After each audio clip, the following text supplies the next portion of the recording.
चलो बच्चों, अभी हम स्टार्ट कर रहे हैं 2012 में गुजरात यूनिवर्सिटी में आया हुआ सम। फर्स्ट ऑफ ऑल बच्चा शुरू करते हैं, इंफॉर्मेशन हमें क्या दी गई है वो डिटेल में पढ़ना शुरू करते हैं। तो सम नंबर 1 जो है पेज नंबर, तो वो आपको ये इसका स्क्रीनशॉट लेना है तो पहले ले लो, तो आपके साथ क्या कि ये सम प्रॉपर मेंटेन हो।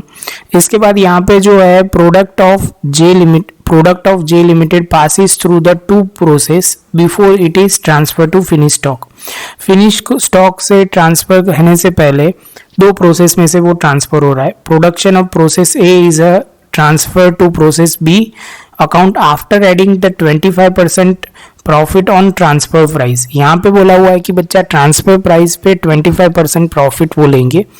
यहाँ पे ये बोला है प्रोसेस 1 के लिए। इसके बाद क्या दिया हुआ है, while the production of process B is transferred to finished good after adding the 20% profit on cost price। इसके लिए ही मैंने ये सम लिया हुआ है जिसमें ट्रांसफर प्राइस के अलावा कॉस्ट प्राइस पे भी है। तो following information available in the books of account of a company for 11-12 are as under. Stock दिया हुआ है। अभी इन्फॉर्मेशन के हिसाब से ये ओपनिंग स्टॉक है, direct material, direct wages, factory overhead, stock, inter process profit on opening stock. आपको पता है कि पहले वाले जो प्रॉफिट होता है, पहले वाला जो होता है उसके अंदर कभी भी ये इंटर प्रोसेस प्रॉफिट नहीं होता, उसके बाद वाले में ही होता है, वो ध्यान में रखना है। इसके बाद बच्चा आप बोलोगे क्या दिया हुआ है, stock of each process valued at a prime cost, वो तो हमें पता है, हम उसमें ही करते हैं। Sale during the year amount of ₹45,000, मतलब आखिर में फिनिश स्टॉक में 45,000 हम ध्यान में रखेंगे। इतना खत्म होने के बाद बच्चा हम सबसे पहले शुरू करते हैं 1 और 2 पॉइंट करेंगे। स्टेटमेंट शोइंग आपको ही कंप्लीट करना है बच्चा, वो बहुत सिंपल है, हमने इसके पहले भी करवाया था। प्रोसेस हमें करना है और फिनिश स्टॉक अकाउंट बनाना है। तो फर्स्ट ऑफ ऑल बच्चा सबसे पहले यहाँ पे हम देखना शुरू करेंगे। हाँ परफेक्ट है, इतना दिखेगा आपको काम भी हो जाएगा। यहाँ पे क्या दिया हुआ है, सबसे पहले ओपनिंग स्टॉक दिया हुआ है, तो यहाँ पे लिखेंगे हम पहले तो प्रोसेस ए लिख दिया, particular total cost profit, particular cost, और यहाँ पे नहीं दिख रहा वो मैं ऐड कर देता हूँ एक लाइन। यहाँ पे दिया हुआ है सपोज, एक थोड़ा मिटा भी दिया और लिख भी देंगे। तो यहाँ पे हम लिख देंगे क्या बच्चा, तो आप बोलोगे सर ये आएगा प्रॉफिट, और प्रॉफिट कितना आ जाएगा 4950, वो आखिर में लिख देंगे, हमें वो आखिर में देखना है। प्रॉफिट दिया हुआ इतना दिया है। आप बोलोगे सर कॉस्ट से शुरू कर, पहले स्टॉक से शुरू करते हैं 1980, तो टोटल में लिखा और यहाँ कॉस्ट में लिखा, ओपनिंग स्टॉक लिखा, डायरेक्ट मटेरियल लिखा 4095, तो डायरेक्ट मटेरियल भी लिख दिया दोनों में। डायरेक्ट वेजेस बच्चा ये दूसरी बार सम कर रहे हैं तो obviously same topic same type का है, तो थोड़ी स्पीड रहेगी और आपसे एक्सपेक्टेशन रहेगा कि आपको भी ये पता होना चाहिए, क्योंकि आपने 3 बार ऐसे अकाउंट बनाए, तो ये चौथी बार आप अकाउंट बना रहे हो और पहला वाला तो आपको याद ही रह जाएगा। तो डायरेक्ट वेजेस है 8100 डायरेक्ट वेजेस। जैसे ये पॉइंट कंप्लीट होता है तो प्राइम कॉस्ट आ जाएगा और सब दोनों का प्लस करके हम एडिशन करके लिख देंगे।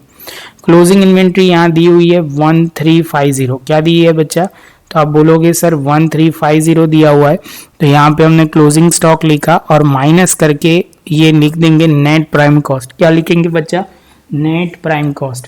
तो ये ध्यान में रखना है, जैसे नेट प्राइम कॉस्ट लिख देते हैं उसके बाद आप बोलोगे सर यहाँ पे फैक्ट्री ओवरहेड लिखना जाता है 2025, तो यहाँ फैक्ट्री ओवरहेड में आप बोलोगे 2025, दोनों में प्लस करोगे यहाँ और यहाँ प्लस करेंगे तो टोटल कॉस्ट मिल जाएगा। कहानी का ट्विस्ट जो है वो समझना शुरू करते हैं। यहाँ ऊपर में जो थोड़ा है वो निकाल देता हूँ तो आपको वही दिखे जो मैं दिखाना चाह रहा हूँ। तो यहाँ बोलोगे आप प्रोसेस बी में जो ट्रांसफर करोगे 25% on transfer price. Transfer price तो मतलब आप बोलोगे सर इसका मतलब ये हुआ कि यहाँ पे जो इन्फॉर्मेशन है उसके हिसाब से आप बोलोगे सर इसका मतलब ये हुआ कि यहाँ पे जो है वो प्रोसेस ए का लेखा ट्रांसफर प्राइस बोलते हैं, तो सेल्स जो बोलते हैं सेल्स 100 है, तो ट्रांसफर प्राइस मतलब प्रॉफिट आप बोलोगे कितना 25 बोलोगे, तो 75% क्या आएगा, तो कॉस्ट आएगा। क्या आएगा बच्चा, कॉस्ट आ जाएगा।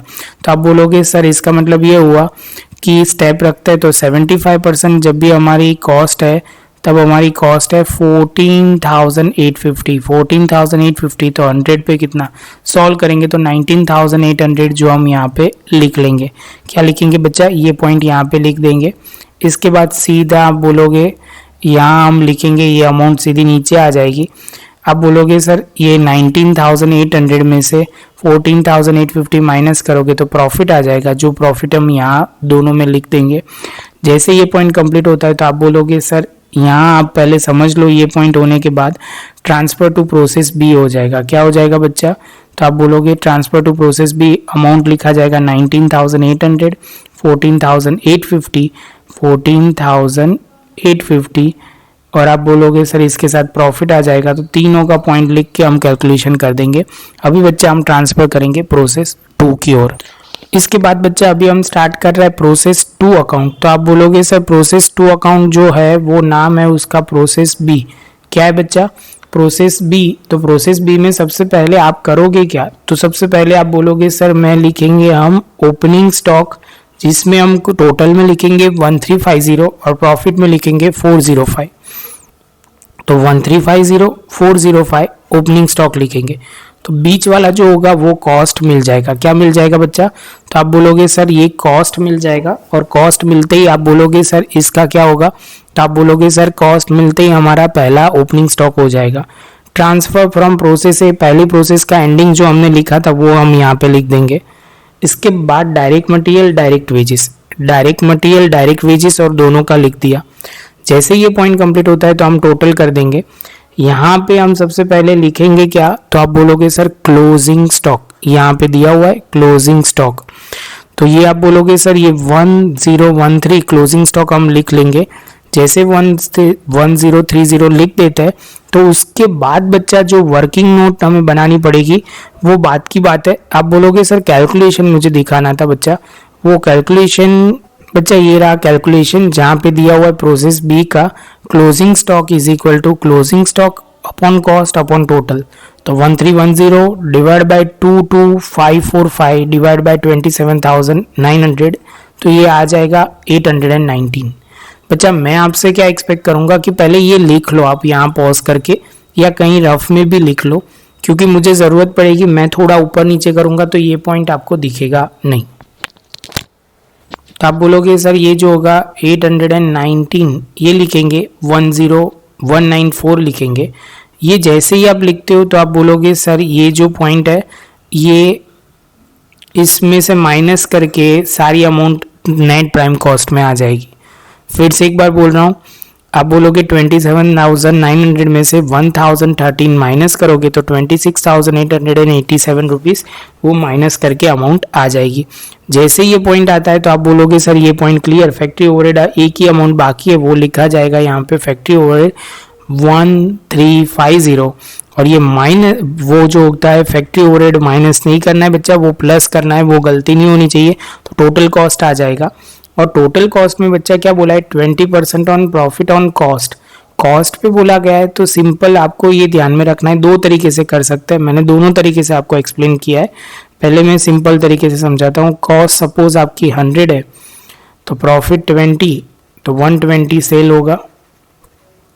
तो आप बोलोगे सर ये हमारा हो गया कॉस्ट, मतलब टोटल ही लेना है, ध्यान में रखना, कोई गलती मत करना, कोई बीच वाला कॉलम मत ले लेना, हमें टोटल ही लेना है बच्चा। तो आप बोलोगे सर 100 जब होता है तब हमारी सेल्स है 120, तो 28,237 होगा तब हमारा सेल्स कितना होगा। सॉल्व करोगे बच्चा तो कितना आएगा 33,884 जो यहाँ पे लिखा जाएगा। उसके बाद आप लिखोगे ये कॉस्ट, दोनों का डिफरेंस निकालोगे तो प्रॉफिट वो हो जाएगा ये दोनों का, तो टोटल प्रॉफिट होगा। और आपको वो क्लियर कर देना है किस में से क्या मास करना है, माइनस करना है। तो आप बोलोगे सर ये माइनस ये, तो ये 56,000 मतलब 5,647 हम लिख देंगे। इसके साथ बच्चा आप बोलोगे क्या करेंगे, तो जैसे ये कंप्लीट होता है तो हम लिखेंगे transfer to finish goods total cost, लिखेंगे टोटल कॉस्ट एंड प्रॉफिट और यहाँ टोटल के सामने टोटल लिख देंगे। बच्चा ये अच्छी तरह लिख लो। इसके बाद हम थर्ड पॉइंट में आगे जाएंगे जिसका नाम है फिनिश स्टॉक। तो आपको प्रॉपर ये लिखना है तो यहाँ तक आप लिख लो। उसके बाद हम वर्किंग नोट में जाते हैं। आप बोलोगे सर आखिर में वो पॉइंट तो आपने बोला ही नहीं कि वो दूसरी मेथड से परसेंटेज। तो बच्चा वो बहुत सिंपल है, जब भी कॉस्ट बोलते हैं ना, जब भी कॉस्ट तो इसका सीधा आप 20% ऐड करके लिख दोगे ना 120%, सीधा 120%, तो भी आंसर तो वही आएगा। क्योंकि कॉस्ट में क्या है बच्चा, ध्यान में रखना है कैलकुलेशन पार्ट की, कॉस्ट में जब भी टोटल का सीधा आप कर सकते हो, बाकी सब में वो इतना प्रॉब्लम नहीं है, खाली एक पॉइंट ये ध्यान रखना है। चलो बच्चा, तो फिनिश स्टॉक जो है वो समझना थोड़ा इजी है। क्यों? क्योंकि इसमें खाली एक ओपनिंग स्टॉक दिया हुआ है। आप बोलोगे सर एक ओपनिंग स्टॉक दिया हुआ है, उसका जो इंटर प्रोसेस प्रॉफिट ध्यान में लेना है, और क्लोजिंग स्टॉक और सेल्स दिया हुआ है। तो बच्चा आप बोलोगे सर सबसे पहले ये तो लिख दो ओपनिंग स्टॉक, और इंटर प्रोसेस प्रॉफिट जो है 1395, ऑलवेज ओपनिंग स्टॉक का तो दिया ही होता है, तो वो हम लिख देंगे। इसके बाद कॉस्ट लिख दिया, बाद में ट्रांसफर फ्रॉम प्रोसेस भी लिख दिया, टोटल कर दिया। क्लोजिंग स्टॉक का कैलकुलेशन हम लिखेंगे 7756। आप बोलोगे सर वो लिखेंगे, और यहाँ पे आप बोलोगे सर कॉस्ट शुरू करते हैं, तो क्लोजिंग स्टॉक तो आप बोलोगे सर कॉस्ट अपॉन क्या लिखेंगे, टोटल। कॉस्ट अपॉन कॉस्ट मतलब closing stock into stock upon total. तो आप बोलोगे सर ये तो सीधी अमाउंट ही डालनी है, यहाँ पे है क्लोजिंग स्टॉक 77 मतलब 7756। कॉस्ट आप बोल दो कितनी लिखूं बच्चा मैं, तो आप बोलोगे सर ये रहा 27,036, एंड लास्ट में आप टोटल बोलोगे 39,239। सॉल्व करोगे बच्चा तो क्या आएगा, तो आप बोलोगे सर ये सॉल्व करोगे तो ये अमाउंट आ जाएगी, आपको मिल जाएगा 5344, रिमेनिंग अमाउंट हो जाएगी प्रॉफिट, और कैलकुलेशन को हम माइनस करके लिख देंगे।